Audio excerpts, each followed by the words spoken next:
confort desde el punto de vista de arquitectura bioclimática. Es importante considerar que existen diferentes elementos de diseño para poder lograr la zona del confort. ¿Qué es la zona del confort?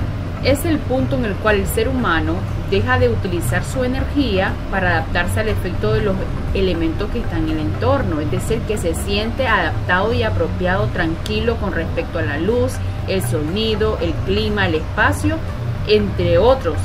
Y el ser humano, a partir de eso, entonces puede empezar a desarrollar sus actividades con normalidad y tranquilidad. A nivel general, los factores de aire, agua, suelo y subsuelo también contribuyen al confort de todos los territorios. Por ejemplo, cuando tenemos un aire adecuadamente, la atmósfera en las ciudades tienden, ¿verdad?, a estar recubiertas de gases contaminantes, y lo adecuado sería que tuviéramos un espacio confortable, tranquilo, sin tanta contaminación, pero es parte de la modernización de hoy en día. Estos contaminantes condicionan la temperatura y el movimiento del aire, provocando el efecto invernadero dentro de las ciudades que están albergadas de muchas construcciones, de muchas vías de automóviles también. Esto lo podemos también encontrar en el agua. En el agua, la naturalidad del agua es que tiene muchos beneficios para el ser humano, pero lamentablemente en la actualidad se ha eliminado mucha cubierta vegetal, mucha tala de árboles, lo que ha provocado que se bajen los mantos acuíferos subterráneos y se vayan secando los ríos, etc. Igual en el suelo y el subsuelo, los nutrientes están desequilibrados porque hay contaminación por las grandes zonas industriales. Arquitectónicamente podemos ver diferentes edificios que se han construido tratando de no dañar el medio ambiente. Un ejemplo de ellos ha sido los diseñados por Walter Gropius, el cual ha dado diferentes características, donde el edificio es sencillo, pero proyecta una sombra adecuadamente gracias por su orientación. No hay espacios perdidos y los espacios interiores reciben iluminación natural. Acá tenemos también otra oportunidad donde se investigó los estudios bioclimáticos, la arquitectura moderna, y se quedó, ¿verdad?, como base específica en la Carta de Atenas que los espacios deberían ser habitables, lugar donde puedas trabajar, recrearte o circular de una manera tranquila y sana, donde el territorio no se exponga de manera desordenada ni se altere. Le Corbusier propuso en los 5 puntos de diseño, propuso espacios abiertos con ventilación natural, que se puede aprovechar el exterior perfectamente, el paisajismo, cada una de sus características que él tiene en su diseño aportan a la arquitectura bioclimática, es decir, buena sombra, buenos aleros, tejados planos que puedan ser doble función, puedan ser un tejado y puedan ser terraza al mismo tiempo. Y dentro de sus especificaciones, él habla de la planta libre, las ventanas horizontales, los inmuebles, etc. Antonio Gaudí, otro arquitecto muy famoso por adecuarse a la parte orgánica, y dentro de las formas, dimensiones que él propuso en sus diseños, mantuvo variaciones significativas por iluminaciones naturales y ventilaciones que fluyeran en los espacios, igual que Ludwig lo hizo en sus diseños. A nivel urbano, sabemos que cuando la retícula de la ciudad es rectilínea, permite que el viento y la iluminación se mantenga, y si la casa es en forma de L, como se observa acá, va a haber un patio interno que permite absorber la iluminación y la ventilación para la casa, y si tenemos área verde se refrescaría aún más gracias a la vegetación.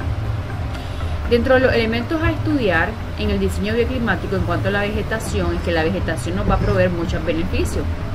Hay menos contaminación, nos da más humedad, la velocidad del aire, las ramas interactúan como barreras del aire, la radiación no la mitiga, la hace menos la vegetación y nos protege contra el ruido externo.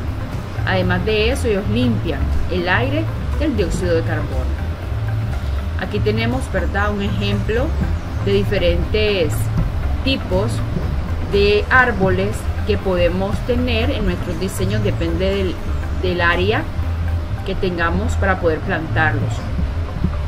La idea es poder tener absorción del dióxido de carbono y que estas especies frondosas nos ayuden y nos apropien. Por ejemplo, si queremos disminuir los ruidos, nuestras hojas tienen que ser bastante fuertes, como el palo de hule, de hoja perenne. Cuando queremos hoja caduca, es cuando el árbol entonces permita minimizar la radiación. No tiene que ser un árbol pues con tanta frondosidad. Y así cada uno de los árboles nos pueden mitigar de acuerdo a su especie, nos pueden dar esas propiedades y esos beneficios en el diseño. Aquí tenemos otros tipos de especies de hoja perenne, por ejemplo, el naranjo y el olivo, las cuales interactúan como barreras desviando los vientos gracias a su conformación. Y de hoja caduca, aquí tenemos los que permiten la radiación, ¿verdad?, invernal, pero en verano nos dan cierta sombra al interior. Constructivamente hay elementos que van a ayudarnos para traspasar la ventilación o bloquear la iluminación en algunos casos, ¿verdad? La idea es que nuestras ventanas, ¿verdad?, por nuestra ubicación que tenemos, es una zona bastante cálida, húmeda, que nuestra ventilación esté este-oeste, o sea, las ventanas al este y las otras ventanas al oeste para que pueda salir. Además de esto, que sean grandes para que permitan la ventilación y tengan movimiento o bloqueo solar para que nos protejan de la radiación todo el tiempo. Las paredes también deberán ser muros que actúen como barreras térmicas, es decir, muros especiales que tengan varias capas que no permita que el calor entre tan directamente a la vivienda. En el caso de las cubiertas, necesitamos una cubierta bien ventilada, ya sea que sea una cubierta doble donde el aire pase y el calor que llega a la primera cubierta no llegue a la parte interna de nuestro edificio, sin importar el tipo de cubierta, cuántas caídas tenga, cuántas aguas o pendientes tenga nuestro diseño. La idea es que la cubierta pueda ser un medio aislante y permitirnos protegernos tanto del sol como la lluvia, sin importar el tipo de estación climatológica que tengamos en ese momento. Los materiales que tenemos que tener tienen que ser con un coeficiente de aislamiento de 35 grados, o sea, bastante aislantes. Aquí tenemos un ejemplo de corcho, por ejemplo, te aísla bastante. La fibra de vidrio te aísla un 20%, 20 grados. La cáscara de arroz es un 50%. La lana mineral te aísla bastante el calor, casi deja pasar la mitad del calor. Entonces estos son los ejemplos de algunos materiales aislantes más comunes que pueden estar en el centro de nuestros muros para intervenir y que no pase el calor hacia el otro extremo. Aquí tenemos algunos ejemplos de elementos de protección solar. Esta es mi ventana común, pero yo externamente puedo tener un elemento que bloquee. Puede ser en esta forma de L, puede ser en esta forma, diferentes paletitas, pérgolas. Miren esta forma diferente donde la radiación de 30 grados no penetraría. Hay diferentes propuestas que podemos tener al alcance para evitar. Y los elementos de protección solar se colocarían en la fachada este y en la fachada oeste, en nuestro caso, en nuestra región. Y en verano pues tendría que ser en la sur, fachada sur, para evitar el impacto directo. Aquí tenemos un ejemplo de diseño bioclimático. Podemos ver la vivienda con su conformación y ella ha reducido la temperatura extrema, ha enfriado la vivienda, ¿verdad?, porque ha aprovechado los vientos. Su temperatura no es tan alta, es bien confortable. Ya vamos a ver porque ella permite que el viento entre a la vivienda y se reparta, por eso es bastante fresca. En todas las secciones o cortes arquitectónicos se puede ver cómo el viento llega y se distribuye en cada uno de los ambientes. En cuanto a la planta, tiene grandes vanos, grandes ventanas que permiten que eso suceda, el flujo circular. Aquí podemos seguir viendo en la planta cómo entra el aire y se distribuye al interior, así como el aire que pasa alrededor, hacia aire que ingresa a la planta de manera directa. Podemos ver ahí otra planta, otro esquema del flujo del aire dentro y fuera de la vivienda. Entonces, ¿cuáles son las características o los sistemas que se emplearon? Reducción, ¿verdad? O enfriamiento de temperatura gracias a las celosías que se colocaron. Tiene losa verde o muro verde en el techo, entonces eso reduce también la temperatura del interior. Tiene aleros grandes metálicos que reducen el asolamiento.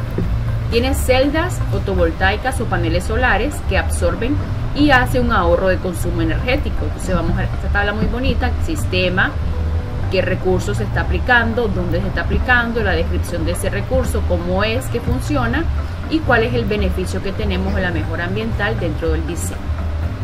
Aquí tenemos red de captación y cisterna que están proponiendo un tanque, ¿verdad?, para recopilar las aguas de lluvia, lo cual también daría un ahorro hídrico y un beneficio para el medio ambiente.